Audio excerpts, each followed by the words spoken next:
Welcome to D media. నేను మీ దేవేందర్. గంటకు 80 నుండి 110 కిలోమీటర్ల వేగంతో ఈదురు గాలులు ప్రారంభమయ్యాయి. ఈ రోజు సాయంత్రం 6 నుండి 8 గంటల లోపు కాకినాడ తీరాన్ని దాటి భారీ తుఫాన్గా మారనుంది అల్పపీడనం. మరి ఆ భారీ తుఫానే మొంతా తుఫాన్. మరి మొంతా తుఫాన్ వల్ల ఏపీ ప్రభుత్వం లాక్డౌన్ అనౌన్స్ చేసింది.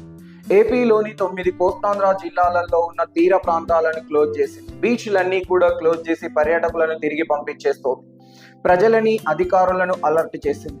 ప్రాణ నష్టం లేకుండా వరదల ముప్పు నుండి స్వీయ రక్షణ విధానాలను పాటించాలి ప్రజలు. సో అత్యవసరమైతే తప్ప బయటకు రావద్దు అని చెప్పి ఆదేశాలు జారీ చేసింది ఏపీ ప్రభుత్వం.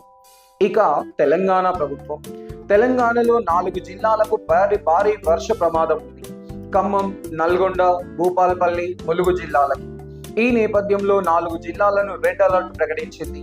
సో ప్రాణ నష్టం లేకుండా భారీ వరదల నుండి స్వీయ రక్షణ విధానాలను పాటించండి, అత్యవసరమైతే తప్ప బయటకు రావద్దు అని చెప్పి తెలంగాణ ప్రభుత్వం కూడా ప్రజలని, అధికారులను అలర్ట్ చేసింది ఆ 4 జిల్లాలను.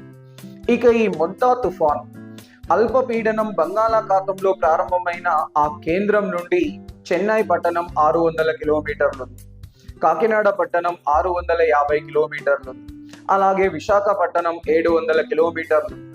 అంటే సో ఇక్కడ కాకినాడ, విశాఖపట్నాల కంటే కూడా చెన్నై దగ్గరగా ఉన్నప్పటికీ సో తీరం దాటే ప్లేస్ కాకినాడ అయినందున సో పెద్ద మొత్తంలో వరదలు, పెద్ద మొత్తంలో సో వర్షం, అలాగే ఈదురుగాలుల ప్రభావం కాకినాడ, విశాఖపట్నం ప్రాంతాలలో ఉండే అవకాశం ఉంది. ప్రజలు దీన్ని గమనించగలరు. Thank you.